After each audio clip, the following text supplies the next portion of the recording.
been filed. And so what kind of precedent would that set? So if the court determines that these nationwide injunctions are unconstitutional, I think it opens up a practice, which is that the administration can, if it wanted to, issue executive orders that are fairly obviously illegal, and then it could do a lot while it's waiting for the courts to decide the ultimate question and enforce determine whether or not the actual executive order is permissible. So it gives a lot of leeway and legroom for the administration to do whatever it wants to do, regardless of the constitutionality of it, while waiting for an ultimate decision to be made. Because what's actually happening in this case, what the lower courts were trying to do is say, okay, no, this is so clearly unconstitutional that you administration can't, in the interim, enforce it. You can't deport people, but who have what's called birthright citizenship, who were born here, and so a lot can be done in that time. So even though it's quite a technical question, there are huge implications for real people across the nation. Say one. All right, Rebecca, stand by, because we're going to go to a CBS News special report. We do have a decision coming out of the Supreme Court, so we're going to stand by while we go to that CBS News special report. This is a CBS News special report. I'm Tony DeCopel in New York, and we are coming on the air on this, the last day of the Supreme Court term, with a groundbreaking decision from the court that could have a big impact on the arguments around and over birthright citizenship. The justices have just ruled on whether a single federal judge has the authority to issue what are known as nationwide injunctions that block federal policies across the entire U.S. That case goes back to a Trump administration executive order issued back in January to limit who can claim U.S. citizenship from being born, following being born in this country. Jan Crawford is our Supreme Court watcher, and she's at the court for us this morning. She's been reading this ruling, which came out just minutes ago. I understand it's a thick opinion, Jan. What does it say?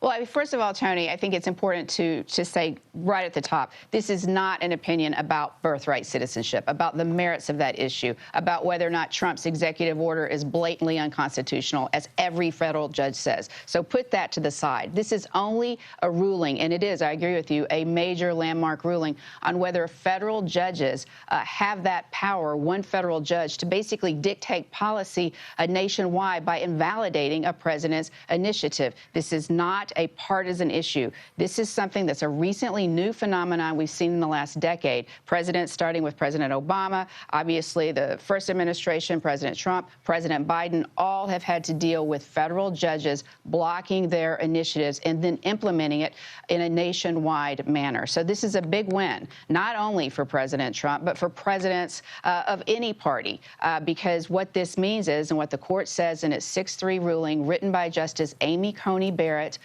dividing conservatives and liberals along ideological lines, that this is not how our system is supposed to work. That Congress, when it established powers of the federal judiciary back in 1789, never intended for judges, one judge, to be able to basically set the rule for the whole country. We have an appellate system. They work through the system. That's how the system is supposed to work. So the justices in this ruling today are saying it's not appropriate in most cases. It's got to go about the normal process. But there are ways to get nationwide relief. And the court says today, for example, people can file class actions where that can perhaps apply nationwide. The point is, this is about process, and you got to drive the right car to the courthouse. And here, they didn't do it the right way. So the court's saying, do this the right way, the way the system is supposed to work. That means that I strongly believe, Tony, that there is very little chance that this executive order on birthright citizenship will ever be implemented.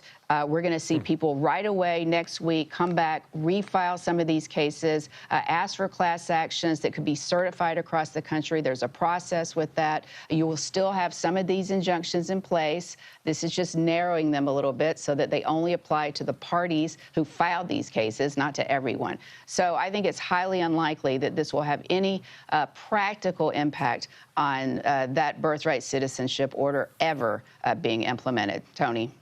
All right, Jen, thank you very much. Let's go to our justice correspondent, Scott McFarland, who's been following this as well. Scott, these injunctions have been a tool of those who oppose President Trump's efforts to block them, to stop them. And now it seems like the injunctions will be limited in some way. But Jan says maybe the implications aren't going to be as broad as that may sound. What do you think the implications will be in terms of the relationship between the Trump administration and the federal courts?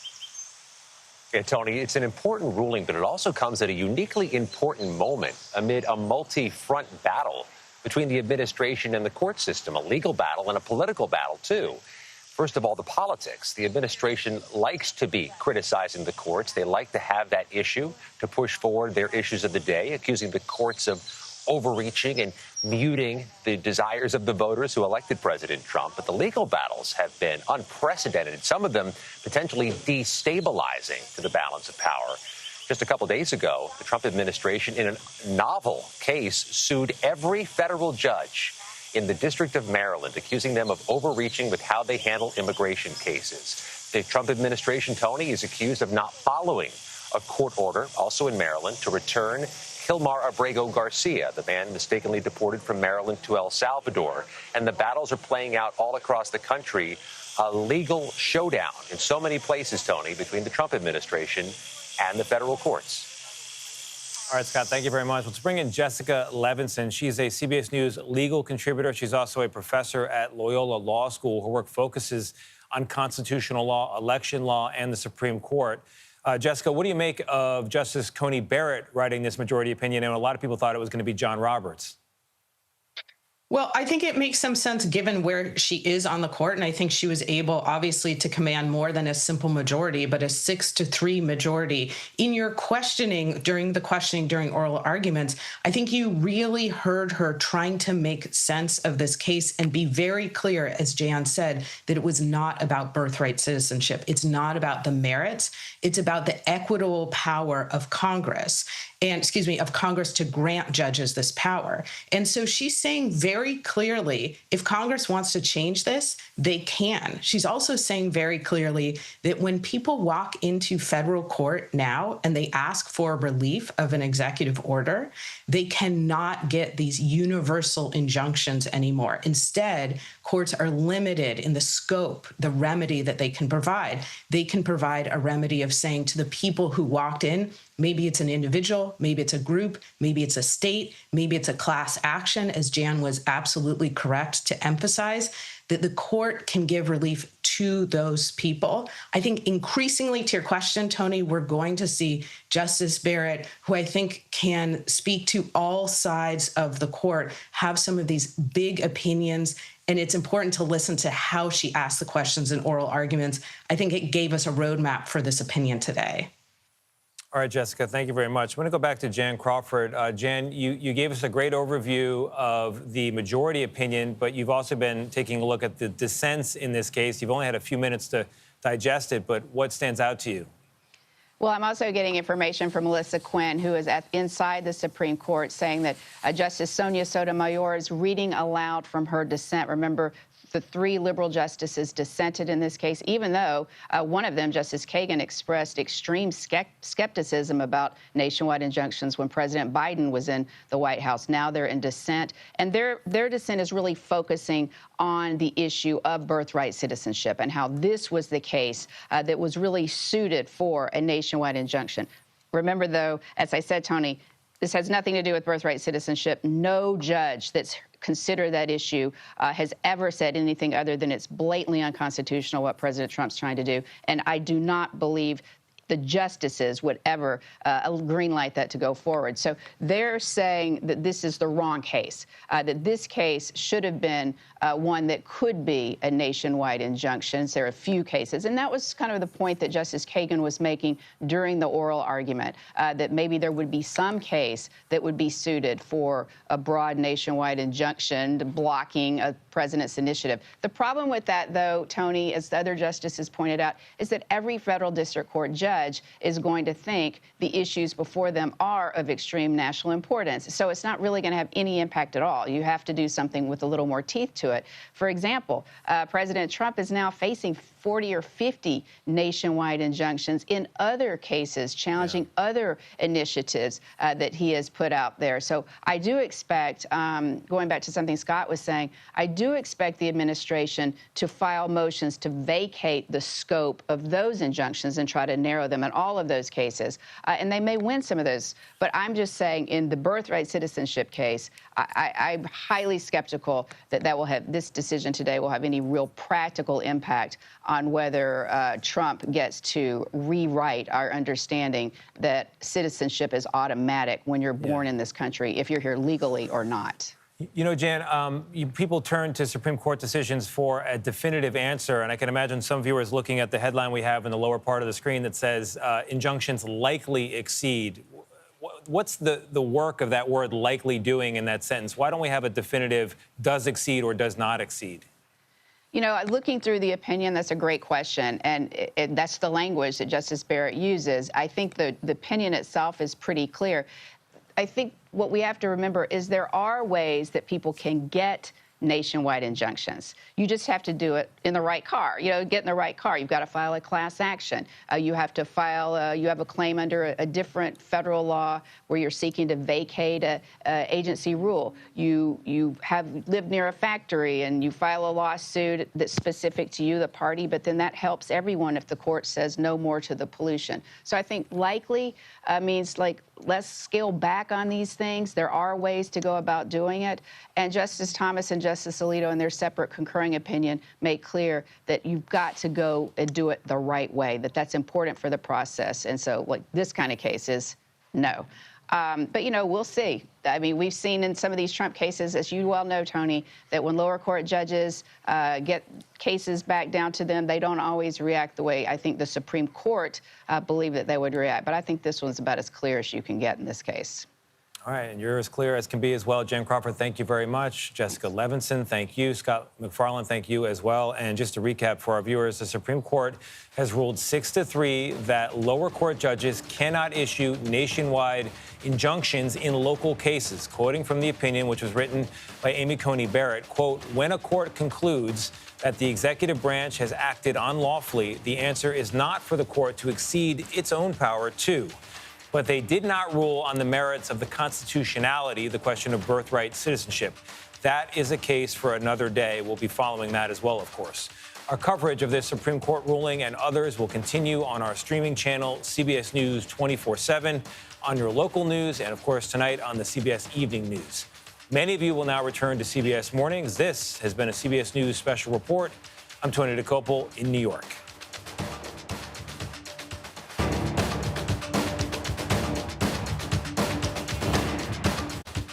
All right, you've been watching a CBS News special report. Again, to recap, the Supreme Court ruling just moments ago on the issue of birthright citizenship. Well, not exactly. So let's bring back CBS News contributor Rebecca Roife to talk about exactly what this means.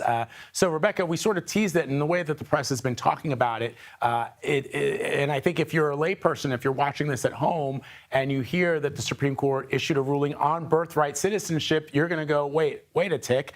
I wonder what that means for people who are naturalized Americans, or perhaps the people who are the child of immigrants, as I am. But what does this injunction really uphold?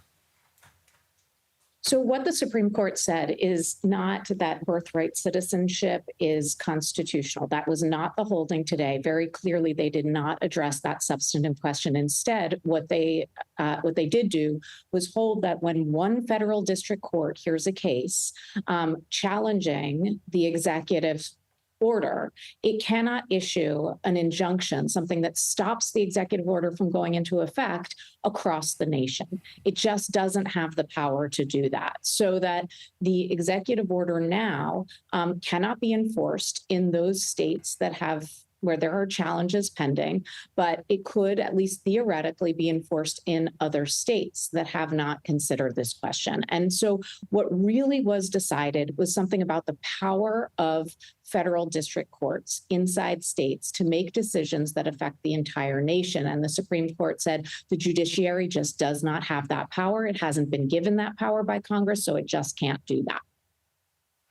And so is there, and Jan Crawford, who we're going to get on in just a moment, was talking about her feeling that that you're not going to see much movement in the way of people, for example, getting deported. But could that happen? And I want to make sure that I understand Jan's argument correctly, but her sense seems to be, as somebody who's not a lawyer, which is that there's going to be filings immediately in the wake of this decision from the Supreme Court. And we're not going to see a lot of movement for the things that perhaps people might be worried about versus the perhaps the celebration that may be coming out of the White House. Well, I think she's probably right that, you're not going to see the, massive deportation of people who have birthright citizenship. But, I think this is an administration that has very much tried to do this, which is work around the law, like rather than respect the law, work around the law and get through the law and do things, that it might, that it might know it will ultimately be blocked, but do it, because there's some kind of impact that it might have. And maybe the impact is only kind of a scare tactic, but that in and of itself is significant. What this decision really did was give power to the executive. It made it so that the executive has more power than it did before. And, I think that has been traditionally something, not about the Trump administration, but conservative legal actors have been very interested in increasing the power of the executive. And that's what happened today. And so I think it remains to be seen, how much they will really be able to exploit that power at this point. But it's a power that they now have going forward. And I think, that it will affect administrations, again, not necessarily just this one, not necessarily just Republican ones, but, multiple administrations, because it just hands more power to the executive relative to the courts. All right, so Jan Crawford is actually joining us now to talk more about this. So Rebecca, just stand by while we bring in Jan into the discussion. Our CBS News chief legal correspondent, Jan Crawford, who's joining me now. So Jan, explain it to me like somebody who took poli-sci because he couldn't get into law school. What does this ruling really mean? And I'm talking about me. First of all, Vlad, I do not believe that you couldn't. That just shows your good judgment that you didn't go to law school. I do not believe that you could not get in. No, I think what this means, and I'm sorry, I didn't hear some of the conversation you had earlier, but this is really putting the brakes on one federal judge being able to kind of stymie policy from the executive branch across the country indefinitely. I mean, Justice Kagan in 2022 made that exact point, that it can't be right that one federal judge can just come in and block policy, which is what happened, say, in the Biden administration when conservative judges in Texas, where Republicans were filing lawsuits, entered nationwide injunctions, interfering and blocking some of his efforts on immigration, his efforts to forgive student loan, debt relief programs, COVID vaccines. So he was targeted with a number of nationwide injunctions himself, and in fact urged the Supreme Court during his presidency to please rein these things in. It's become increasingly, I completely agree, you see presidents asserting more power because why? There's a dysfunctional Congress. And so, when you have vacuums with immigration or other issues that presidents believe need to be addressed and Congress isn't doing anything, we've seen increasingly a use of executive orders. Now, Trump is, of course, taken that to the next extreme, which is why he's facing 40 or 50 or more of these nationwide injunctions. But what this means is the court is saying this is not how the system works. There is a way to get broad injunctions that will essentially cover the country, but you got to go about doing it the right way. And it can't just be a system where every case is, potentially suitable for a nationwide injunction. So, Jan, what does that then mean while they go back and do it the right way? While the Supreme Court has issued this ruling, if you are now a judge in Texas, or if you are in Texas, and let's say you are one of these individuals who is potentially affected by this ruling, could that mean that tomorrow you could be deported while they try to figure out how to work this way through the system? No, Okay. no, it doesn't. And obviously, the court is narrowing this injunction. It's still going to remain in place for the 22 states, the multiple organizations with thousands of members, the individual plaintiffs. That injunction will still be in place. You can't do anything against them. But moreover, there's a 30-day pause in this executive order. So there's nothing that would happen in the next 30 days. The Solicitor General made that very clear in the court. The justices were asking, basically, Vlad, your point, like practically what's going to happen. So in that period where nothing's going to happen, this is all on pause, the people will file lawsuits now seeking class action certification. So the justices at argument, and that was one of their big concerns, was, agreeing that courts could move quickly to basically block this, indefinitely, but just doing it the right way, doing it the right process. And obviously the court today was in multiple opinions by the majority, concurrences as well, suggested that this this is a case where it may have very little practical impact in the birthright citizenship case. I expect we will never see that executive order implemented. So let's bring in Rebecca, Jan, to this discussion, and both of you can sort of weigh in on this. I'm curious now, as we show up as we put up on the screen there the makeup of how the court ruled. So what were the liberal justices, Rebecca, arguing? How did they interpret this? Yeah, so I think what we saw from Justice Sonia Sotomayor and from Justice Jackson was a kind of preview of the ultimate question. So again, to be very clear, the court did not decide about the constitutionality of birthright citizenship, but in the dissents, what you saw was an argument that, okay, yes, there is a proper process, but there are certain cases where it would be appropriate for a single court to issue a nationwide injunction. And the liberal justices were arguing this is just such a case because it's so obviously unconstitutional, because it's so, clearly not considering the constitution or the legality of the executive order. This is where we should allow a court to come in. Now, of course, this is the dissent, so that's not the opinion of the court. But I think that what you see from these liberal justices was a sense not that, we should just willy-nilly allow any district court to issue a nationwide injunction in any case, but that there should be certain cases where it would be appropriate because of the clear disregard that the administration had for the law and the obviousness, how clearly unconstitutional the substance is. So then if you listen to her, she was reading it from the bench, or you read her dissent, you can see some of the arguments that will ultimately be raised, which when, as Jan said, the case reaches the substantive part of the case reaches the court in the appropriate manner. And Jan, before we move on to some of the other decisions we're waiting for, your take on how the liberal justices saw this. Oh, I think Rebecca nailed it. I mean, she's exactly right. And that's exactly what Justice Kagan said at the argument. As I said, she's been very skeptical of these things and said that back in 2022 that courts needed to get a grip on them.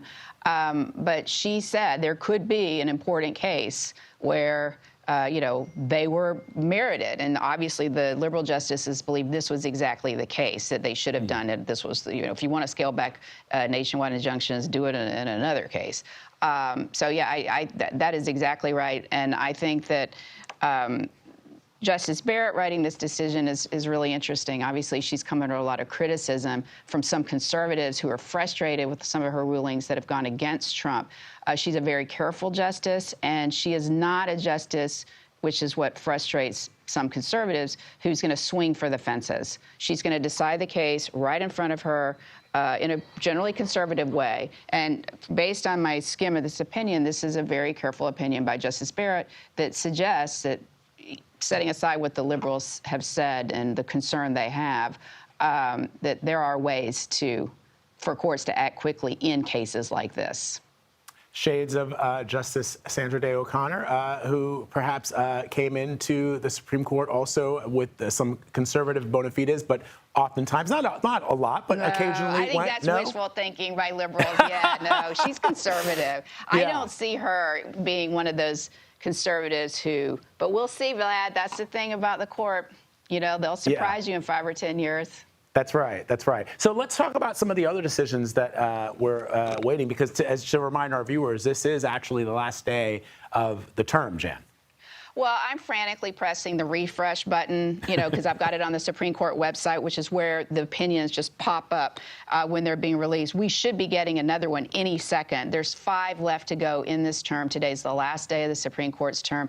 There are several that are highly significant cases, including one from Maryland that essentially involves a lawsuit by parents of elementary school children. They say that their deeply held religious beliefs mean they should be able to opt their children out of story time when it involves some of the books that the school board had selected that really kind of embrace gender identity and other LGBTQ issues. That is a big religion case that we should be getting any minute. That's one. But then we have a voting rights case from Louisiana that could be significant on when states can consider race when they're drawing up legislative districts. That's a big case that has practical implications, too, for Democrats and whether or not they're going to pick up additional seats with, Congress so narrowly divided. And then we have a case from Texas about online pornography and whether or not states can impose age restrictions and verification to kind of keep it away out of the eyes of kids. The porn industry is arguing that that violates the First Amendment right of adults, and so the court has to decide if states can ask for that kind of age verification for online porn websites in the interest of protecting children. Pretty much as you have to show, obviously, this came up in argument. It seemed like Justice was saying it's like common sense. You have to show ID to get into a strip club, to buy a Playboy, to go in the back room of like the adult video section. So why couldn't states require some kind of age verification to get that same kind of material online? I expect Texas will probably win this case, but we'll see. In a matter of the next hour, we'll know, Vlad.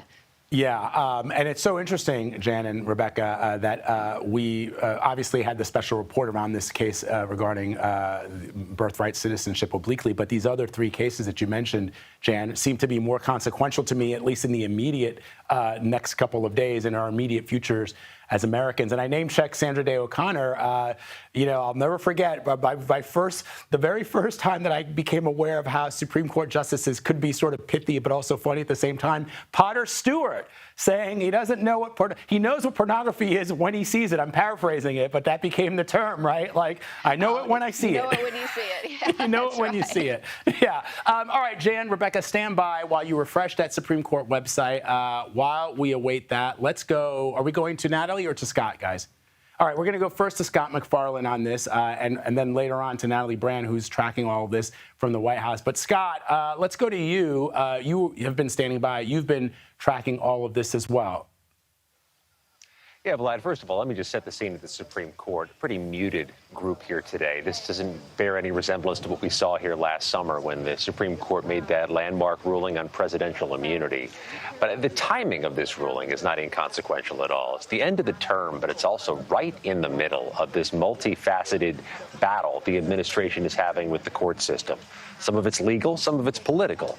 The legal cases are frequent and growing across the country. The administration has sued to overturn court orders or just challenge the judges themselves. In a case that was filed this week, Vlad, the administration, through the Department of Justice, sued every sitting federal judge in Maryland over an argument over how the court system in Maryland is processing some immigration cases. They're also accused by critics of defying court orders, including that court order to famously turn around that deportation plane that was headed to El Salvador on March 15th, and not promptly returning Kilmar Abrego Garcia, the man mistakenly deported from Maryland to El Salvador in March. So you have those legal battles, but at the same time, Vlad, there is a political muscle the administration is flexing as it criticizes the courts and overreaches by the courts. One of the top advisors at the White House posted judicial coup on social media when he disagreed with one of the recent court rulings. You can just see here the administration is having quite a time in its first 5 months battling the federal court system. Yeah, for sure. Scott, we're going to keep you there in front of the Supreme Court because we're still awaiting those 3 or 4 other decisions. But while you stand by, I want to go to Natalie Brand, who's at the White House for us. And Natalie, you've heard the way that Jan Crawford broke down this decision, and you've heard Rebecca Roife's explanation of the decision when it comes to birthright citizenship. But now you've got the White House and the politics that politicians inject into these court cases. And so the question becomes, you probably don't have reaction just yet from the White House, but how has the president of the United States and the administration been talking about this case leading up to this decision? Yeah, and Vlad, it is surprising we don't have reaction quite yet. We've been monitoring all of the social media accounts. It's possible that the White House is waiting for the president himself to weigh in on social media, which sometimes happens when you're dealing with big developments or decisions like this. But, you know, this is a victory for executive power and the president's ability to enact policy without a single lower court judge having the ability to block it with a nationwide injunction. And we know that this is something that presidents of both parties have struggled with over past years. Jan alluded to that as well, because we've seen, you know, conservative states or liberal states take action with some of these policies and be able to really set the tone for the whole country. Now, critics warned that with this ruling, you could see a patchwork of different decisions across the country. Something else you've been talking about with Jan and the other legal analysts is this didn't touch the issue of birthright citizenship, which was this executive order that the president signed, you know, right on day one to try to shape his immigration agenda. So we're really waiting to see what happens with next steps here in light of this new major ruling. What actions does the administration try to take on that front? And, you know, overall, in trying to enact other policies, given this major decision by the Supreme Court to really partially block a lower court's ability to stop a policy outright. You know, the argument that we heard during oral arguments was, and in past years, was maybe this should be, you know, the domain of federal appeals panels or the Supreme Court itself. One note, too, in the dissent, Justice Sonia Sotomayor writes that no right is safe in this new legal regime the court creates. Vlad. Interesting. Natalie, so you're gonna stand by for reaction from the White House, and if you do get reaction and you're still standing in front of that camera, you can do the Gayle King wave, which is the wave to the control room that you've got some news to report, and we'll come straight to you.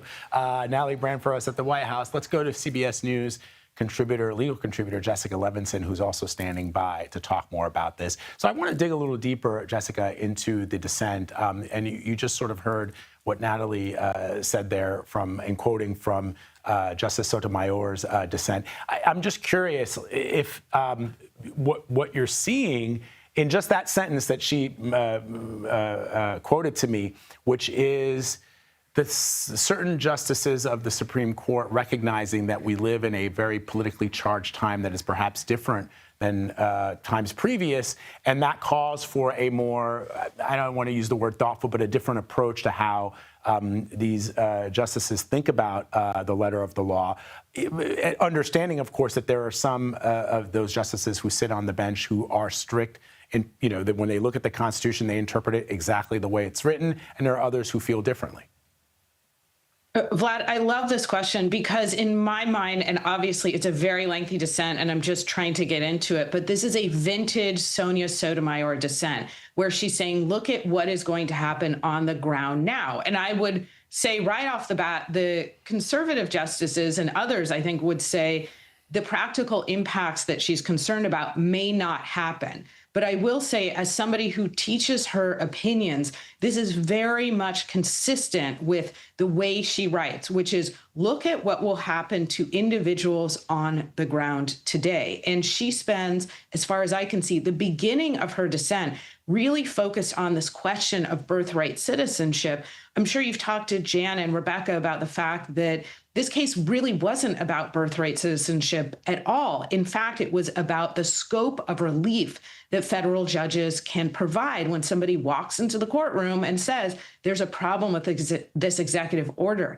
And I don't think that there is a majority of the court not near it to say that this executive order about birthright citizenship would be constitutional. But you do see, I think, this fascinating divide where Justice Sotomayor is spending a lot of time talking about what happens to people who are pregnant right now. Will we have stateless children? And this is really what she has done in other areas. Think about affirmative action, think about abortion, think about immigration. And then we have different opinions looking at the implications of what would happen under the law if we give federal judges the power to do this. It's a very different reading of the consequences we're worried about. It's a very different reading, in some ways, I think, of the power of federal judges. Jessica, let me ask you about some of these other cases that we're waiting for, including the one that has to do with children's books. And it's so interesting. And you know, people can be mad at me, but, you know, 3 years ago, before I had a baby, I probably wouldn't have thought much about this. It wouldn't have affected my life much. But I am curious as to the merits of this case, how it started, and how you feel the justices might rule on this one.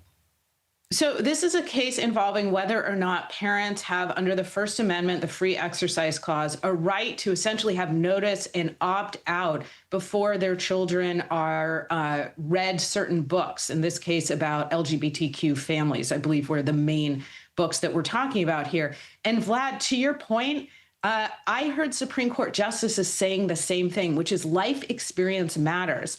I heard Justice Amy Coney Barrett, who has a number of school-age children, saying something like, you know what, these are real important questions. And I think it matters. And this is true in another case, dealing with another case that, as far as I know, we're still waiting on, dealing with whether or not age restrictions in Texas in order to get onto websites that have adult content are permissible. But when it comes to this question that you asked me about, and it comes to the parents who are saying we need notice, we need an opt-out before our children are read certain educational materials, I think the court is going to rule with the parents. I think the court felt that there should be some sort of opt-out for them.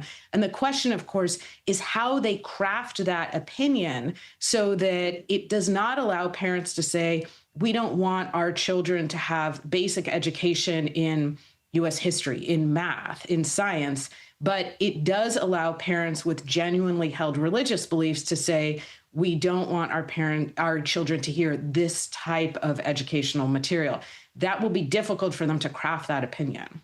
Yeah, I do think that's sort of interesting that you say that, Jen, because my first thought went to, okay, well then if the court then rules that parents can have the opportunity to opt out of that story time, for example, if it has material that they don't feel comfortable with for religious reasons, what's the line when you say, hey, let's talk about enslaved people in this country and what that meant and what that has meant for this country? What about Jim Crow? All the things that you're starting to sort of hear now that people kind of don't want to talk about, that they don't want to teach in schools. What would be that line for a parent to say, you know what, I don't want my kid to hear about what it was like to be enslaved in this country, because they're too young to understand that, and where the line would be drawn in that way? Well, Vlad, I hate to give you this answer, but we're going to know in 7, 10, 17 minutes. I don't know, but we will see how, if I'm right in the prediction. And I don't know if Jan can still hear, but I think that we both listened to oral arguments and believed that the court was likely to side with the parents. It's important to know in this case, the school previously did have an opt-out provision for the parents. They took that away. And I think what the court was saying here is allow that opt-out. It's not too much of an administrative burden. To your point, though, I think this is going to be the hard part for the court, right? Saying that you have to allow parents this opt-out, but you can't allow parents to say, don't teach evolution. Mm-hmm. really interesting. All right, we're going to continue this conversation, Jessica, on the other side of the break. Let's take a quick one right now, and we'll come back to you. You've heard the first decision that's been out this morning from the Supreme Court of the United States. We're tracking all the other ones, so stick around for that. They're coming down any minute. You're streaming CBS News 24/7.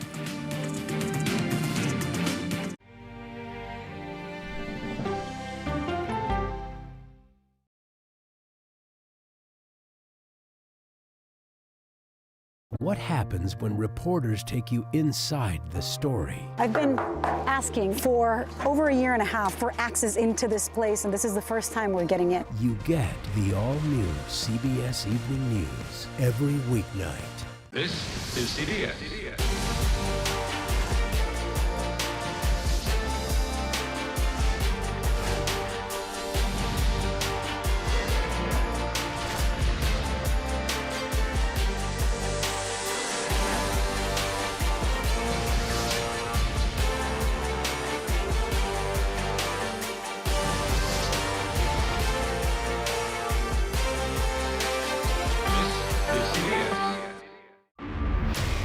This is NCIS. You put on that uniform, you agree to protect the person next to you, no matter what. Welcome to Australia. Match made in heaven.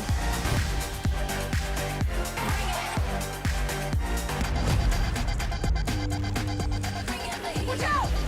Hey, hungry? Shout you a crock burger. NCIS Sydney. All episodes now streaming on Paramount Plus. Returns CBS Full.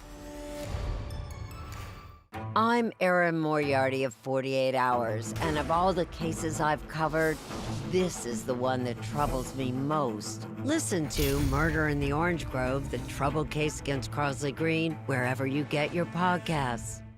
Be in the know, even when you're on the go, with the CBS Mornings podcast. Some news you can use at the grocery store. Better mornings start better days. When you look good, feel good, you do good. That's right. Listen to CBS Mornings on the go on Apple Podcasts. What happens when the world's best journalists come together? Write a prescription for the healing of America. We're retired and this is our paradise. Now it's gone. You get the stories of America every night. You get the all-new CBS Evening News every weeknight. I can only describe it as evil. Follow and listen to Train to Kill, The Dog Trainer, The Heiress, and The Bodyguard on the free Odyssey app or wherever you get your podcasts.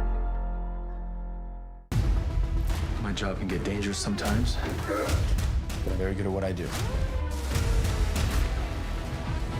I know you're scared. I'm here to help. They said you were the best. Your daughter hired me to bring you home. I made her promise I would never stop looking. Thank you. Thank you. Thank you. You hear about the reward? Come in. Okay.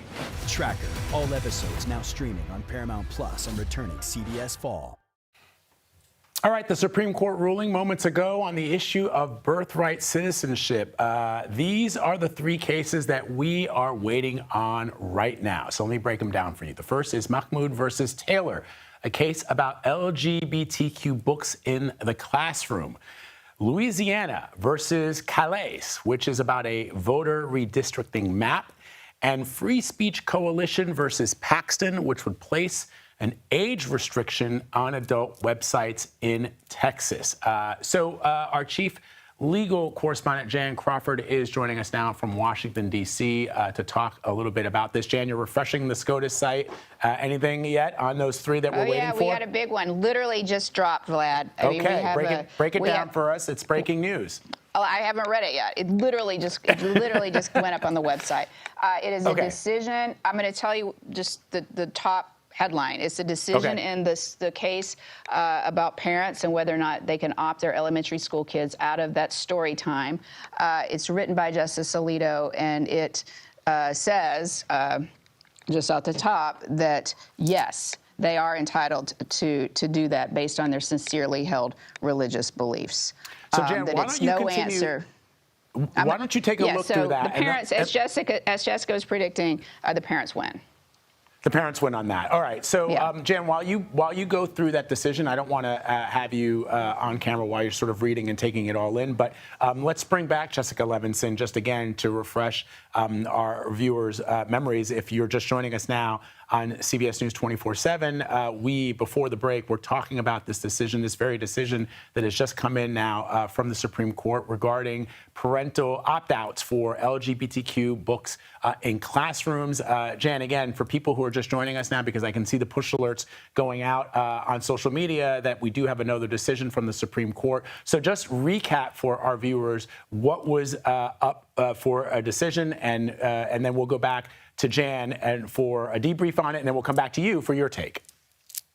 Sure. So I think I maybe got 3 more words than Jan was able to look at here. The bottom line is that the parents lodged a First Amendment claim saying that it violated their free exercise clause rights to not have notice and an opt-out provision when their children were read LGBTQ inclusive educational materials at school. Justice Alito wrote the opinion. It looks like it is exactly as we talked about a few moments ago, Vlad, a win for the parents.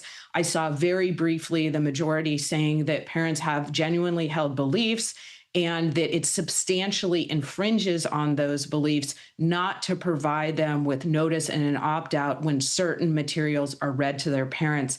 I think this is part of a larger theme of this court being very protective of the rights of religious objectors and protective of free exercise clause rights.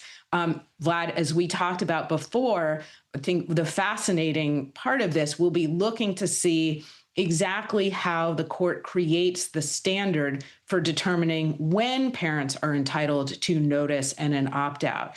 I think my guess, again, looking extremely fast, which is that the court is going to stay fairly close to these particular facts and try and highlight that this is not open season for parents to start saying, we don't want our children to hear X and to hear Y and to hear Z, because you do want to provide school boards with some ability to dictate their curriculum. So again, this case, as we talked about before the break, I think predicted a win for the parents, a win for those claiming that their free exercise clause rights are infringed upon. And again, the real question here will be how the opinion is drafted in order to make sure that school boards can still dictate large portions of their own curriculum. All right. Jessica Levinson there for us. Jessica, stand by. Jan, back to you. Jessica and I were talking earlier, you as well, about how this could potentially go. And it's just as you predicted, the justices siding with the parents.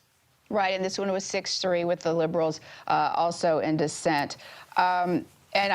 Jessica, she's obviously so brilliant. She's always getting it right. I mean, this is an issue that this Supreme Court has been really concerned about, kind of the people's ability to kind of freely express their religious beliefs. And the court, in his opinion, Justice Alito essentially says that, the First Amendment protects parents from having to make the choice of, sending their kids to a private school if they don't agree with some of the potentially religious messages that they feel they're getting that could contradict their religious beliefs. It's interesting because this case, the way it's come about, and I thought at argument why I was confident that the court was going to rule for the parents, the justices actually read the books that were at issue.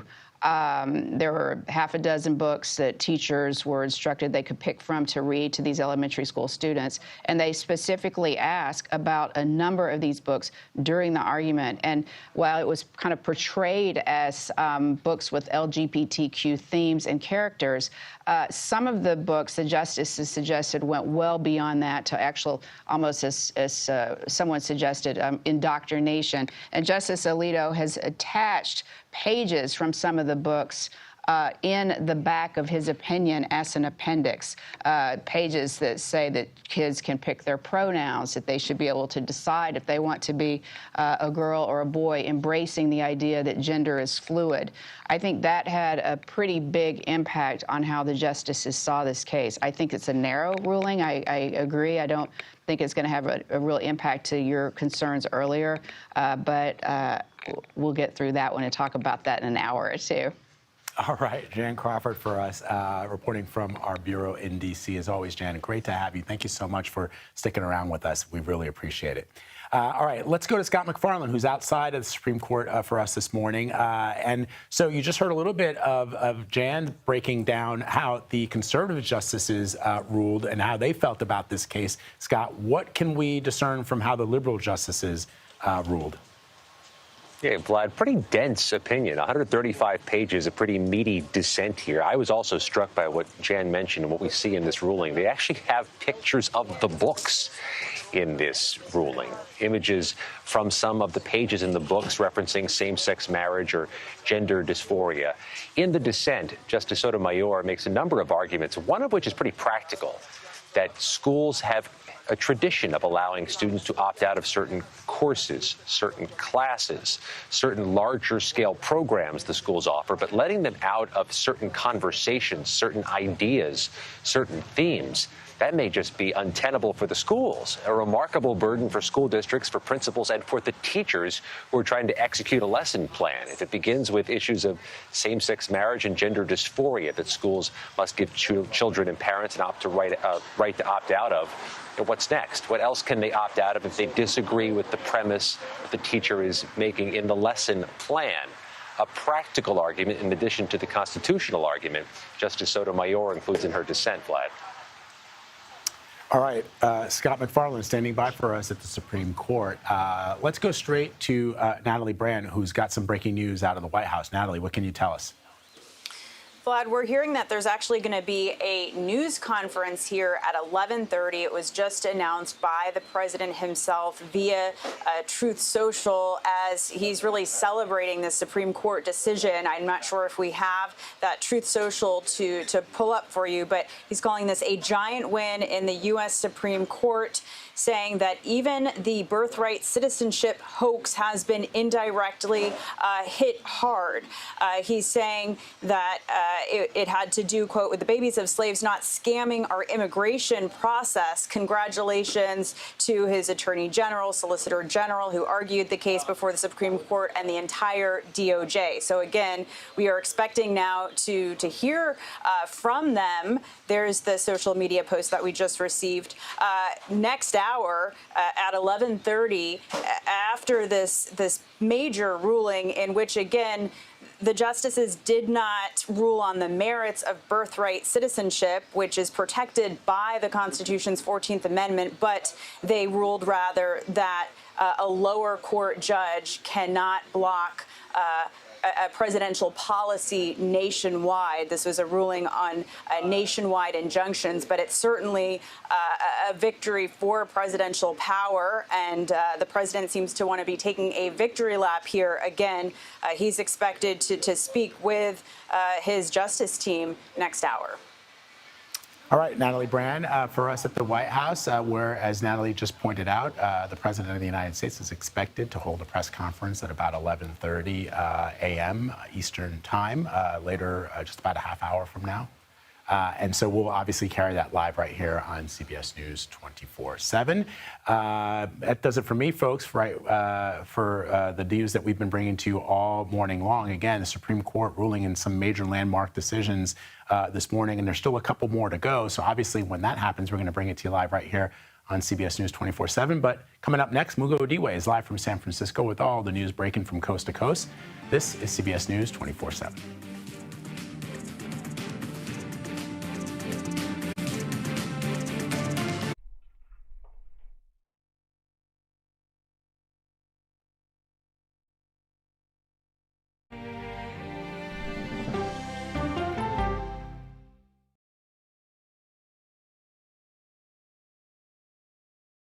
What happens when reporters take you inside the story? I've been asking for over a year and a half for access into this place, and this is the first time we're getting it. You get the all-new CBS Evening News every weeknight.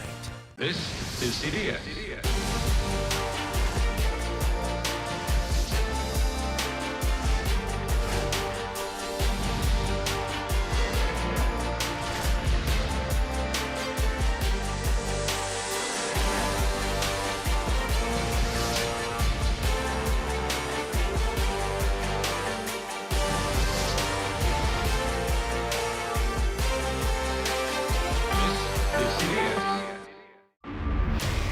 This is NCIS.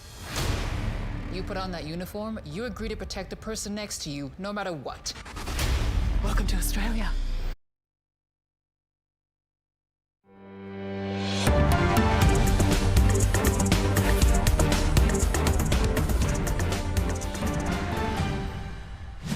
Welcome in. I'm Mugo Odigwe. We have all eyes on the Supreme Court this morning for their last day in session. We know justices handed down their final 6 decisions, and they include some landmark cases. So let's break down which legal showdowns we are watching. Perhaps biggest of all, a bombshell opinion that gives President Trump a win in his bid to enforce his executive order.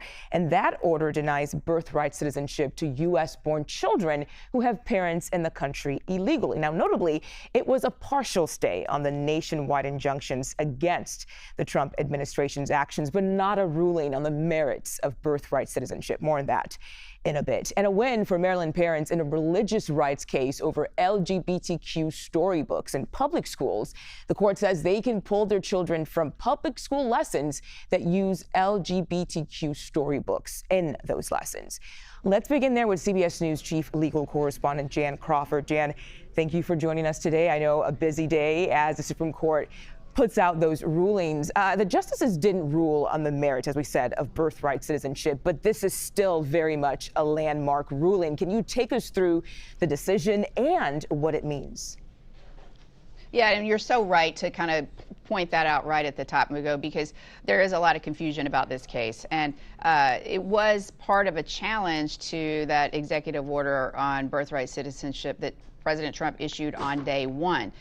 When people filed lawsuits against that executive order, 3 federal, in this case, 3 federal judges, one in Washington State, one in Maryland, and one in Massachusetts, didn't just rule on the issues involving the parties and the states before them. They made their rulings apply nationwide across the board to everyone. So that was the issue in the case. Can one federal judge essentially dictate policy nationwide? And in its opinion today, 6-3 ruling by Justice Amy Coney Barrett, the Supreme Court said this is not how the system was set up to work. Congress did not authorize this. Federal courts don't have this kind of, federal judges don't have this kind of broad power to enter these kind of injunctions. And, you know, any case that they think it is important, you have to go through processes. There are ways to get nationwide injunctions, but you got to do it the right way. You got to do it a different way. So, you know, this is a big win for President Trump, no doubt. But it's also a win for all presidents because President Biden asked the Supreme Court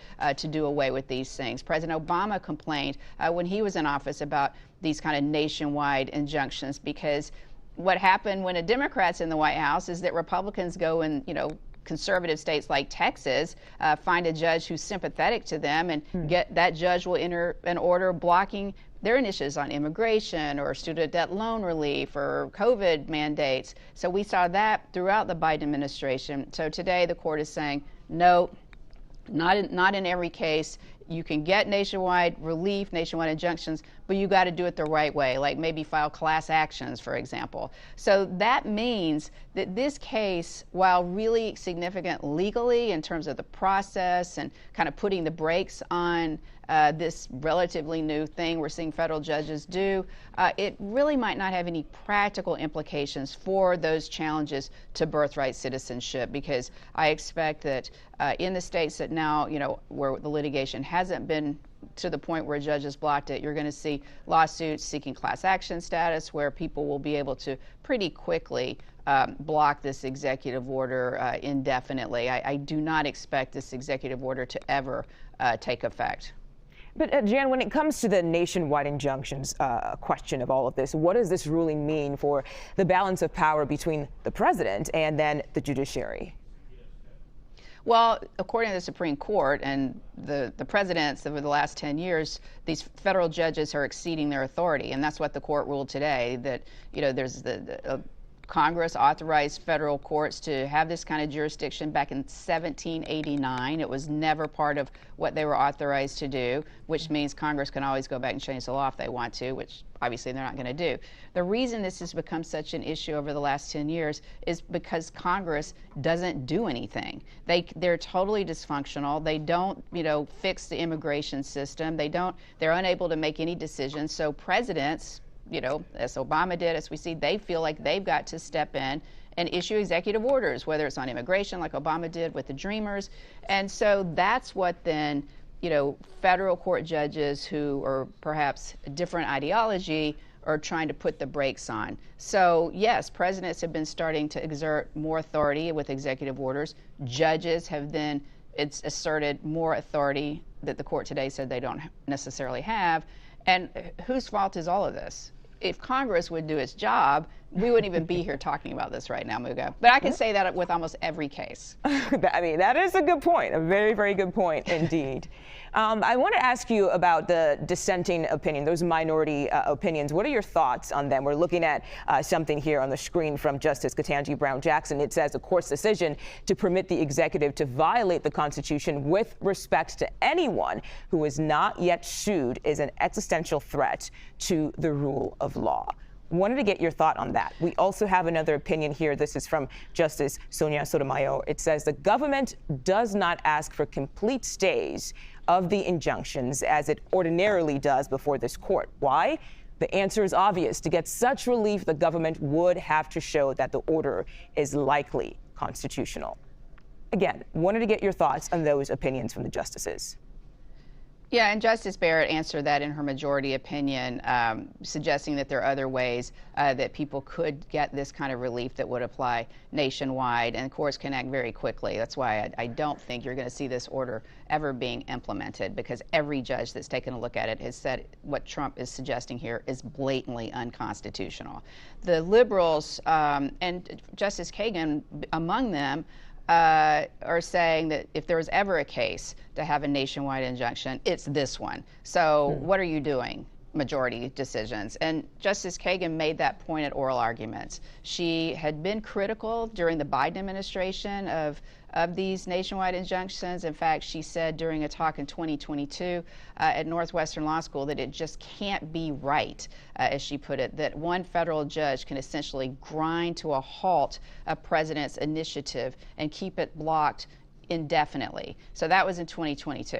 Now she says at argument but there may be one case or two cases or a few cases where that would be okay. The concern with that the other justices have, Mugo, is that every federal judge that gets an issue is going to say, this, of course, has nationwide importance. This, of course, could affect, you know, thousands or hundred thousands of people across the country. So I'm going to enter a nationwide injunction too. There will be no real teeth to that. And that's why the majority declined to kind of carve out those kind of like in the big, really big case that'll affect everybody. They refused to do that kind of exception. They said there's other ways to get it, just like drive a different car to the courthouse, so to speak. File a class action. You can get a nationwide injunction that way. And that's what I think we'll see starting next week. Yeah, and Jen, I have to ask personally, because if this has been a problem with the Obama administration, the Biden administration, and now the Trump administration, why has it taken this long for the Supreme Court to have to decide on it? That's a great question, and the court should have taken this up back in December of 2024 when the Biden administration's Justice Department asked it to. Trump also complained about it in his first term, and so why did it have to wait until this case to do it? I think there's 2 points. The judiciary system typically, the Supreme Court, they like to be a court of review, so that they typically take cases where lower courts have divided, you know, where they're split on an issue. And so we haven't had a lot of writings in the lower courts on whether or not this is a good idea or a bad idea. We've just had a lot of lower courts saying nationwide injunctions, let's go, because like I said, Conservatives like nationwide injunctions when, the Democrats in the White House. So, you haven't had people necessarily challenging them. And we did have it in this case. We have a dissent, a dissent in the Maryland case. A federal appeals court judge said these nationwide injunctions are totally inappropriate. So who knows why they decided to take this one? There are other technical reasons, I think, that they agreed to do it. But the point is they're sharply putting the brakes on these things. And as you said at the top, the bottom line, this does not impact, I do not think, it is not about the merits of nationwide citizenship. It does not mean that Trump is right about that. And in fact, Trump is not right about that, as every single court has said. So I think there's nothing in today's ruling that means that executive order will be implemented, and people are going to have to start showing citizenship papers in the maternity ward. I don't see that happening. Okay. And there is another major ruling on the use of LGBTQ-themed materials in schools. What did the justices decide on that case? This is one of the bigger cases of the term as well, and it's one that I think you can have, one of these cases where you can kind of have sympathy for both sides. Both sides of parents came in. It came about when a school district in Maryland, in Montgomery County, which is just connected to Washington, D.C., very progressive county.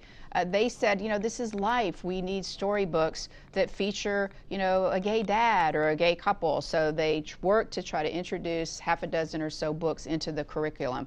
Then you had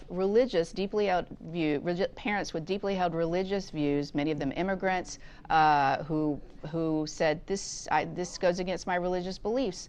And so that's how the case got to court. They sued, saying not to ban the books, but just that they wanted to be able to opt out their children, elementary school children, when these books were being read during story hour. The reason I knew the parents were going to win this case, that with the religious objections, which they did in an opinion 6-3 by Justice Alito, the parents won. They will be able to opt out of these lessons, is because the justices read the books. Initially, it kind of been presented as, this is just LGBTQ characters and themes. But some of the books, the justices suggested oral argument, go way beyond that and actually indoctrinate kids to believe, they said, that you get to pick your gender, that gender is fluid. And Justice Alito, in his opinion, has actually attached copies of the pages that they're referring to. So that, I think, means and helps us think about this case, it's probably going to be a pretty narrow case. I don't think it'll have any impact on anything involving, could you opt out of history lessons or other lessons. My guess is it was just the nature of the facts of this case and some of the books that they were using, and that's what drove some of the objections, and I think that's what also drove the majority decision in this case. Okay, CBS News Chief Legal Correspondent Jan Crawford, thank you so much for walking us through all of that and for your analysis. We really appreciate it.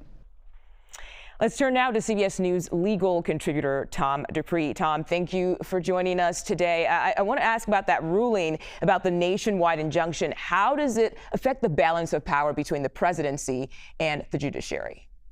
It's an enormously important opinion, and it does redefine the balance of power between the president and the courts. The Supreme Court basically said that a single federal judge generally does not have the power to issue a nationwide injunction, which can freeze a president's order in its tracks across the United States. I think one consequence for this is going to be you're going to see a lot more litigation, because the Supreme Court basically said if you are trying to get an order that stops a president's action across the country, you basically have to file either a class action lawsuit or just a lot of individual lawsuits. So there is still the possibility of getting an order of this scope, but the Supreme Court made it far more difficult to do so, and in a way that will benefit the power and increase the power, not just of President Trump, but of all the presidents that follow him. And we understand the Trump administration, they took this case to the Supreme Court asking about birthright citizenship, but then the question was really narrow. Why do you think they chose to do that?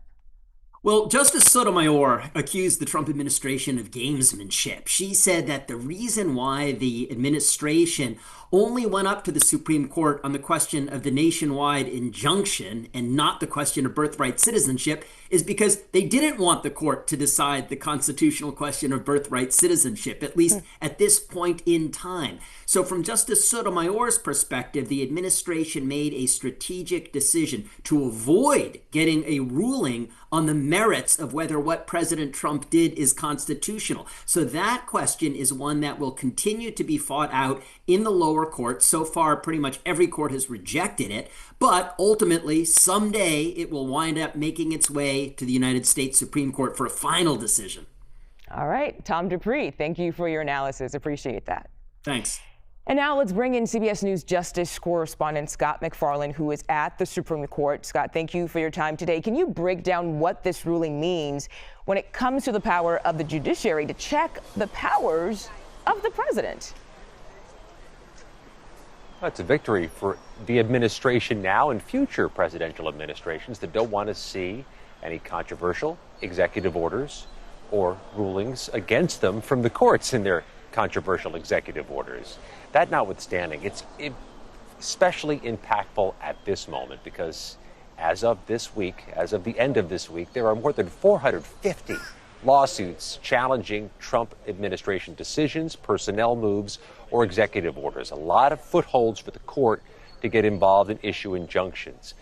That notwithstanding, some of the states are part of those efforts to challenge the Trump administration in court, and it's unclear that this ruling would stop a coalition of states from trying to get a nationwide injunction from the court system.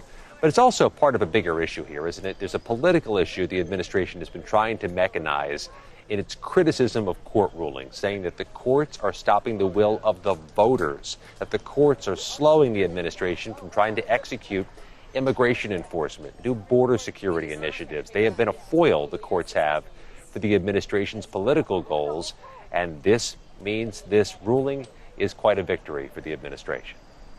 And Scott, I want to pivot to a different topic here because lawyers for Kilmar Abrego Garcia, they have just asked a judge to keep him in federal custody. Can you give us an update on this case? Yeah, speaking of the courts, there's that matter of Kilmar Abrego Garcia, who really has become the face of this battle between the administration and the court system in Nashville, where Abrego Garcia is charged with federal human smuggling charges. His lawyers have said they want him to remain in pretrial detention in Tennessee. That is a unique argument for a defense attorney to make, but they're citing some conflicting guidance they're getting from the administration. Some people in the administration say they want to deport Abrego Garcia to a third nation, not El Salvador. And there are others in the administration saying, no, they want to keep Abrego Garcia as they continue with that federal criminal prosecution in the Middle District of Tennessee. Amid all that lack of clarity, the defense says, let's just keep him where he is now for a couple more weeks and continue this battle in the courts. All right, Scott MacFarlane at the Supreme Court for us. Thank you so much for that update. And as we've told you, it is the Supreme Court's last day in session, and we are watching their latest decisions. In one of the biggest cases, the justices voted to limit lower courts' power on nationwide injunctions, including that of President Trump's executive order ending birthright citizenship. So let's bring in CBS News White House reporter Aaron Navarro for more. Aaron, you're out there at the White House. I see you. So any reaction from the White House about the decisions so far? Yeah, we're seeing a lot of that come in now. The president posted on Truth Social calling that decision, quote, a giant win, saying it, quote, indirectly hits the birthright citizenship, argument. Even though, as Jan noted, this decision from the Supreme Court mainly deals with national injunctions and not the merits of birthright citizenship. The president went on to say that birthright citizenship is, quote, scamming our immigration process, and also said that there would be a press conference at the White House in the briefing room around 11:30 a.m. But, the White House for months now have been arguing that lower courts have too much much power, especially as they've seen a lot of their agenda items when it comes to this case on birthright citizenship, when it comes to their efforts for massive reductions in force across several federal agencies. You've seen lower court decisions really stymie the progress the White House wants to see. The fact that, it's a bit more of a restrictive process for lower courts to get a nationwide injunction is certainly welcome news, at least from what we're seeing from the White House. And I want to ask you about a different topic here, because President Trump said that there was a trade deal signed with China and a possible upcoming deal with India. What do we know about this right now? Yeah, the president during the event with congressional Republicans yesterday at the White House referred to it as a deal with China. A White House official later added on that it was, quote, a framework. As I understand it, this is just the next step in the process between U.S. and China in their efforts to reach a full-out trade deal. There was a meeting in London earlier this year that set a, quote, framework for negotiations. As I understand it, the latest development is that that framework has been formalized. And just to kind of outline what each side gets, what the U.S. gets is something that this administration has been pining for, which is easier access to rare earth materials in China. These are materials that can be used for electronics, smartphones. What China gets is the U.S. not revoking visas of Chinese nationals on U.S. college campuses. What both countries get is that those big tariffs that we were seeing, over 100% earlier this year, those will continue to not be implemented. On India, that's another crucial partner of the U.S., but for weeks now, we've heard White House officials, the administration say that India is close to a deal, that South Korea is close to a deal, that Japan is close to a deal. So we'll see if there's any fuller details on that. And you're starting to see some officials at the White House suggest that that timeline of July 9th for the president's kind of deadline for these, quote, reciprocal tariffs could be extended. Treasury Secretary Scott Bessent kind of addressed this during an interview with Fox. Take a listen.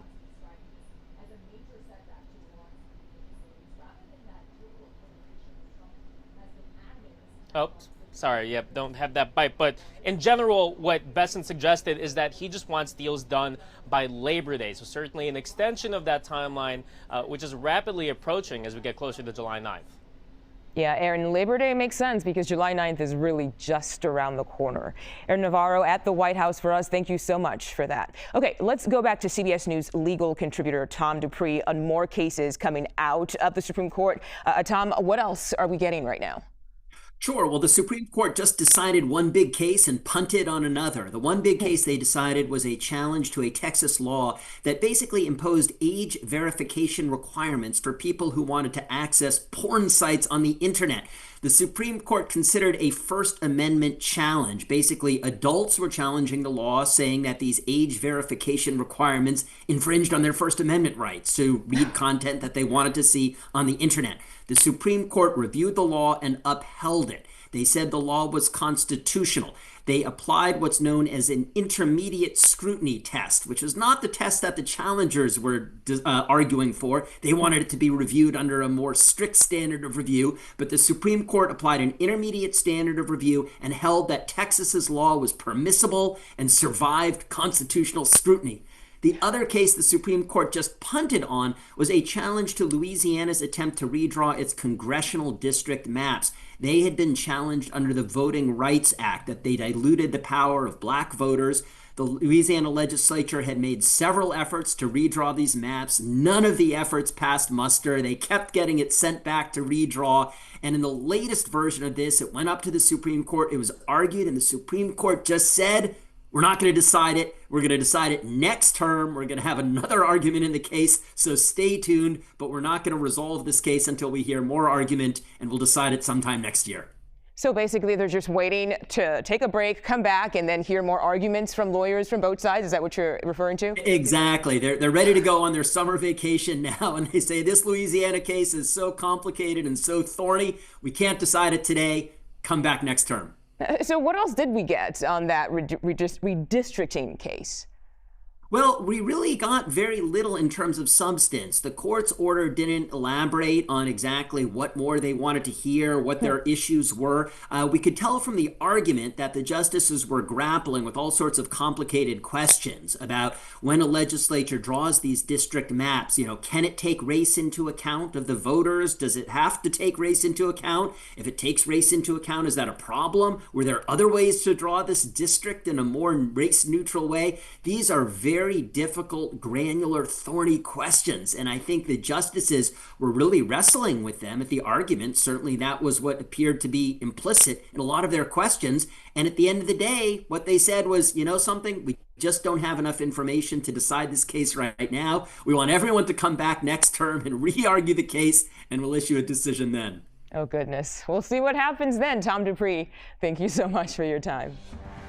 All right, take a live look at the White House right now because President Trump is going to hold a press conference shortly. This is about the Supreme Court decision on birthright citizenship, which really is about nationwide injunctions. So as soon as that press conference begins, we're bringing it to you right here on CBS News 24/7. We'll be right back.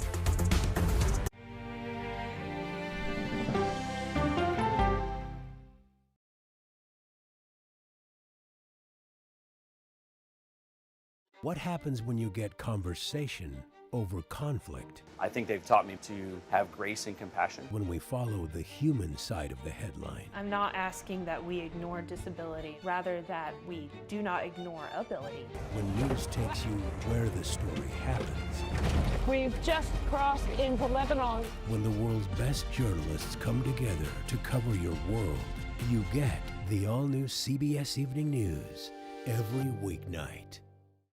It's the most popular F word in Washington, fraud. Is it true that the Social Security number of just about every single American is available for sale on the dark web? An eye-opening 60 Minutes report. That's chilling. It's time for 60 Minutes. Your life is still a mystery. When your gut tells you something fishy's going on, there's almost always a 4-day-old carp lying around somewhere. Finishing this is the only thing that's important to me. Either way, the truth is coming out. Heading home? Who the hell are you, Madeline Matlock? Matlock. All episodes now streaming on Paramount Plus and returning CBS Fall. Sunday morning, we hail a driverless taxi, plus billionaire Barry Diller's revealing new memoir, and when trash becomes art, this Sunday morning. Politics isn't a game. When do consumers actually get to touch and feel a difference in their lives? Politics is about policy. So you would encourage Democrats to work with Donald Trump on an issue like healthcare? I'm a voracious consumer of information, and I'm impatient. I don't like to be spun. Do you know if there are active terror cells in the United States right now? To be moderator of Face the Nation means bringing the most powerful stakeholders to the table to become better informed.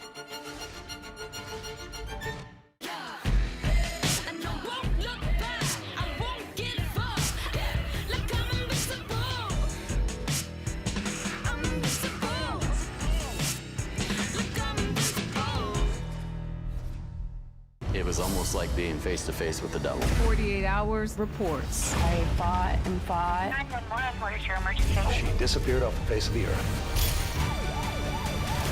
Stream 48 Hours, 24/7. Elspeth, I thought I saw you. And then I thought, well, who else could it be? Dressed as a member of the Lollipop Guild. I work with the police. I like my outlandish theories with a heavy dose of evidence. Nice alibi, by the way. Can you be careful with that? Whoever did this is still out there. And I do love a mystery. Elsbeth. All episodes now streaming on Paramount Plus and returning CBS Fall.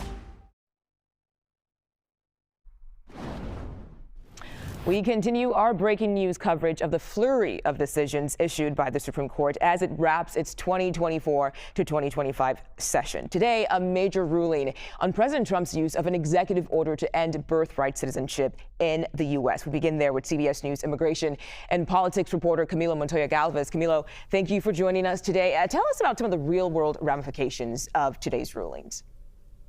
Good morning, Mugo. Well, this could very well prove to be a major legal victory for the Trump administration's aggressive efforts to change long-standing federal policy, including on immigration, because as you know, Mugo, because we have discussed these rulings on multiple occasions, nationwide injunctions have become a major legal obstacle for the administration's immigration agenda, with judges across the country blocking many of its efforts, including obviously on its attempt to deny birthright citizenship to the children of immigrants who are here illegally, and also on temporary visas. But this ruling, which of course curbs, curtails, and limits these nationwide injunctions by federal judges, could really pave the way for the administration, Mugo, to follow through on many of these policy changes. The caveat, of course, in this specific case is that the legal question about whether or not birthright citizenship and the administration's attempt to upend the long-standing interpretation of that is legal and constitutional is still to be decided and will continue to be litigated in federal courts across the country. That is not a settled question, but obviously now the Department of Homeland Security, state and other federal agencies can actually implement and at least release the guidance on how they would enforce this order across the country. Mugo. Of course. And we want to take another live look at the White House right now, because we are waiting to hear from President Donald Trump after this ruling from the Supreme Court. As soon as that news conference begins, we'll bring it to you right here on CBS News 24/7. Let's get back to you, Camilo, because again, that's the live shot there at the White House. But let's get back to you, Camilo. I want to ask you about Kilmar Abrego Garcia. That's the man who was mistakenly deported to El Salvador and then brought back here, but then he's still being held by the U.S. government. He was only charged with human smuggling after he was deported to El Salvador. What's the basis for those charges? Well, before we get to that, Mugo, I just want to alert our audiences on a big development in this case, because we actually expected Kilmar Abrego Garcia to be released from federal criminal custody today pending that criminal trial and to be detained subsequently by immigration authorities or ICE pending a deportation potentially to a third country. But now his lawyers have asked the federal district court in Nashville overseeing that criminal case to keep their client in federal criminal custody for the time being, while the federal government clarifies its intentions on whether or not it actually intends to deport Mr. Abrego Garcia to a third country before the criminal trial starts, or if it intends to keep him in ICE detention while that criminal trial is adjudicated in Nashville. So that is a big question. The lawyers are concerned, Mugo, that the administration could be planning to circumvent in many ways the criminal trial and just remove him to a third country without actually having that case in Nashville completed. That case, going back to your original question, Mugo, centers around allegations that Mr. Abrego Garcia allegedly transported and smuggled undocumented immigrants from Latin America into the U.S., that he transported some of them from the Texas border to Maryland, where he lived with his U.S. citizen child and wife, and that he did so multiple times, in the process breaking anti-smuggling laws in the U.S., Mugo. Okay. Camilo Montoya Galvez, thank you so much for that breakdown. Appreciate it. And now let's bring in CBS News' Jessica Levison. She is a legal contributor and professor at Loyola Law School. Jessica, thank you for joining us today. What do you make of that majority opinion written by Justice Amy Coney Barrett on the birthright citizenship case and what we heard in the dissenting opinions? I think two really different views of what we should be the most worried about. When it comes to the majority, obviously the majority said that it's likely that these universal or nationwide injunctions are improper, that they exceed the scope of a judge's authority. And when it came to the dissent, what they were really worried about is what happens on the ground with respect to this particular executive order. Maybe just to back up for a second, I know we've been talking about it all morning, but the question in the case was really, when you go into federal court and you challenge an executive order, what relief can you get? Can you get relief just for the people in court, just for the parties challenging the executive order, or can you get relief nationwide? The court today said these nationwide injunctions, they're likely improper. I do think that the court is saying here that Congress could go back and provide judges with this power. But for now, what we have is the court saying basically use a different method of challenging these executive orders. If you want broader relief, then use something like a class action. So the majority really focused on their concern of judges exceeding their power. And then again, to reiterate, we have the dissent here really concerned about the idea that what happens when executive orders are implemented and what happens to people on the ground. I will say that the court went to pains to say this isn't about birthright citizenship. Right. This is not saying that the executive order about birthright citizenship is constitutional. I think there's very little chance the court would ever say that. This is about the scope of relief that you get whenever you challenge an executive order. But Jessica, now the question is there ever now a way to get a nationwide injunction? How would that work? Would everyone need to be involved in a specific case that's going before a judge? Great question. And I think what the court is leaning on here is the idea of you can get this broader relief. You just can't go as a single plaintiff or a group and say, I want a nationwide injunction. You have to go through the process, the requirements of asking for class certification. And then you could have a federal judge granting much broader relief while the court plays out. While the case plays out. We should remind everybody that this is really about what happens in the first instance. You go into federal court and you say there's a problem with this executive order. What type of immediate and sometimes temporary relief can you get? To your question, I still think there's the power for broad relief. It's just take a different route to get there. Yeah. And I also wanted to get your take on the Supreme Court's ruling that parents can choose to opt their kids out of lessons that include LGBTQ plus books. Yeah, this was an important case dealing with the free exercise clause of the First Amendment. And this is a court that's been very protective of religious objectors. In this case, parents who have said, we need notice or an ability to opt out before our kids are read certain books. Now, what I thought was fascinating about the majority opinion is that they cited to these books and they said that these books are essentially pushing an agenda. Now, I think that as I tried to very quickly read the opinion, it does not appear that the opinion opens the door for now parents can challenge any aspect of a school's curriculum. I don't think the court wants to allow that. The court doesn't want to allow parents to say, we don't want our kids to learn algebra, or we don't want our kids to learn, about history, geometry, for instance. Right. So it looks to me, again, quickly reading, it's a very busy morning, that this is about these particular books, this set of facts, and the idea that there used to be an opt-out provision and there should be one here again. Okay. Jessica Levinson, thank you so much for your insight. All right, we're taking another live look right now at the White House. You see reporters and correspondents there right now, and that is because we are waiting to hear from President Trump. Any moment now, he's going to head to that podium for a press briefing after this ruling from the Supreme Court on nationwide injunctions. But at this moment, let's go to Capitol Hill and congressional correspondent Nicole Killian. Nicole, thank you for joining us today. I'm trying to see what's going on out there, any responses so far, especially about this ruling from the Supreme Court. Well, yes, certainly we are starting to hear a reaction from some lawmakers. We asked Speaker Mike Johnson a short time ago for his reaction, but he said he had not had a chance to read the decision. But in his defense, the House just held a vote. They also had a briefing with national intelligence officials. So we'll give him the benefit of the doubt there. But we did see a statement a short time ago from the Congressional Hispanic Caucus blasting the decision. Obviously, this is kind of a contentious point here in Congress because we have seen legislation on the part of many congressional Republicans similarly trying to bar these types of injunctions in district courts from being imposed on a national level. So I expect that we will continue to see Republicans coming out in support of this decision, whereas Democrats certainly are likely to remain concerned about the issue.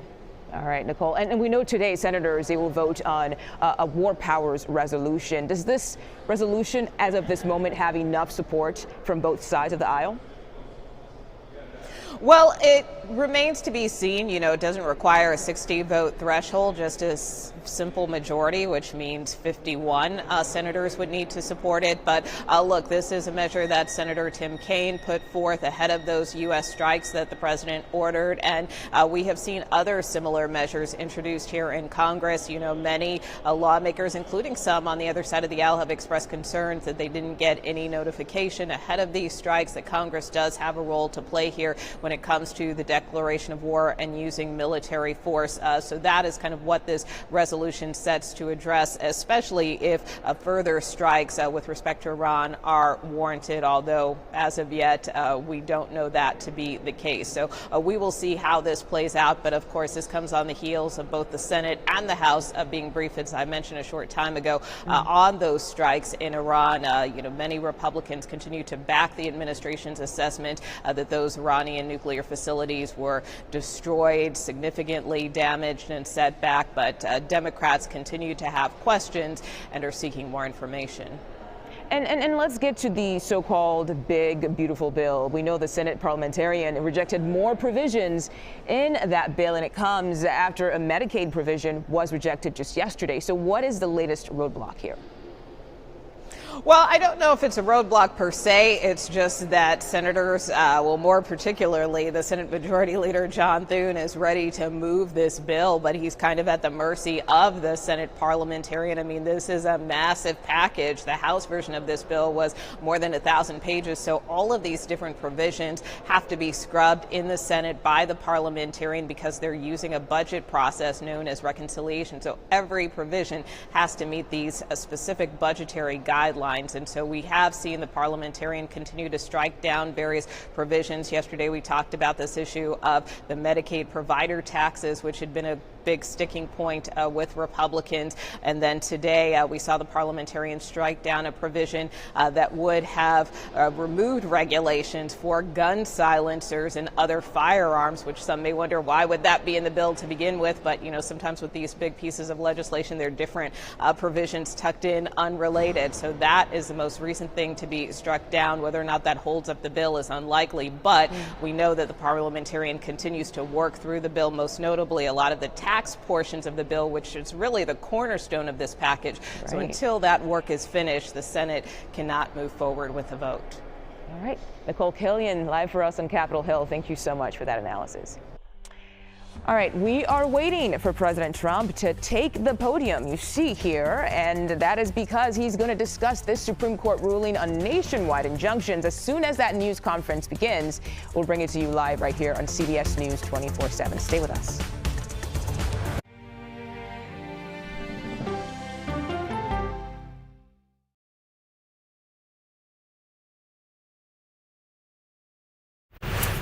We're NCIS.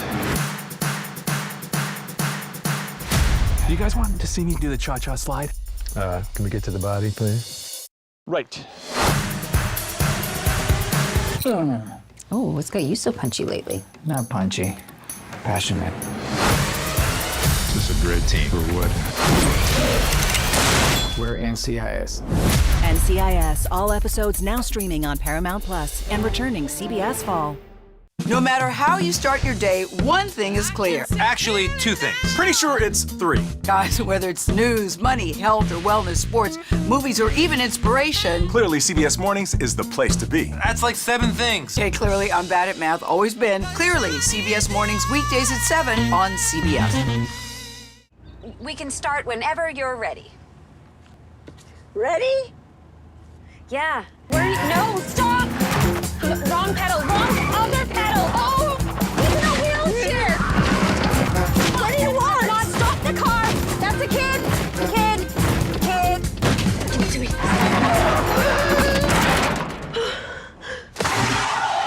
Did I pass? Now serving 942.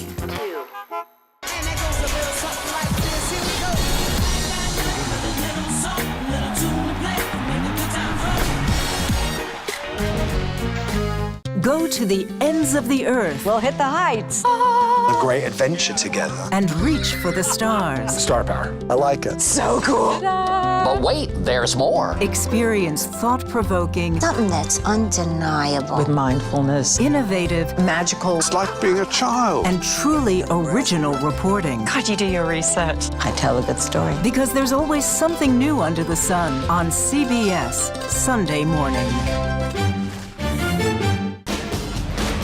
Hi, CBS. I'm Tom Ellis. I can't wait for you to see my new show, CIA, coming CBS Fall. What happens when the world's best journalists come together? Write a prescription for the healing of America. You get the stories of America every weeknight. You get the all-new CBS Evening News. When everything's on the line, real heroes rise to the occasion. Or die trying. We're firefighters. We're gonna find a way to get you out of here. We take the hits together. We're on the same team. I'm right here with you, no matter what. I would never leave you hanging in the deep end. This place is a way of giving you new family. Fire Country. All episodes now streaming on Paramount Plus and returning CBS Fall.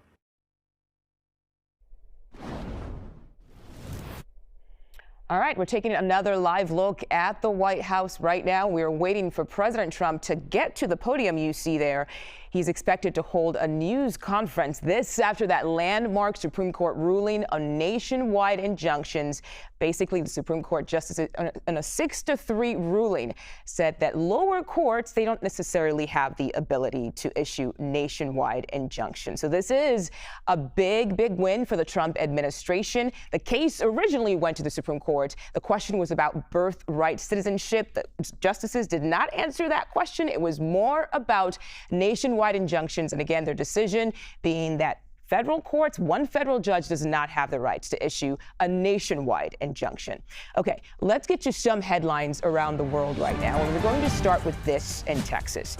That is a woman there with a gun standing in a lawn chair in the middle of the North Freeway. It caused a major backup on Thursday afternoon and sparked an hours-long standoff with authorities. Officers say that woman had been involved in a crash before taking out that chair. The altercation, thankfully, it ended peacefully here with the woman dropping her weapon and hugging one of the negotiators. She was taken into custody after surrendering. Police officers say the woman is 64 years old and has a history of mental illness. When a wide turn goes left. Yeah, this electrical worker walked away with only minor injuries after he was nearly flipped out of his lift truck. It happened after he was hit by the top of an 18-wheeler that made a wide turn while passing through a traffic light. Luckily, the man was strapped in, so he did not have to go to the hospital. Denham Springs police say they are investigating whether or not charges will be filed in that incident. And wild video to our monitors. This is out of Seoul, South Korea. This is the moment a man doused the floor of a subway and lit it on fire in a packed car. That's crazy video. Passengers can be seen rushing to get away. 6 people were injured. On Tuesday, prosecutors said they indicted the 67-year-old suspect who was charged in the May 31st incident. The charges: attempted murder and arson. Iran's supreme leader made his first televised address since the U.S. brokered ceasefire between Israel and Iran went into effect. He claimed victory over Israel and said Iran's missiles targeted many of Israel's military and other targets, though in reality, few actually evaded Israel's air defense, with some hitting apartment buildings.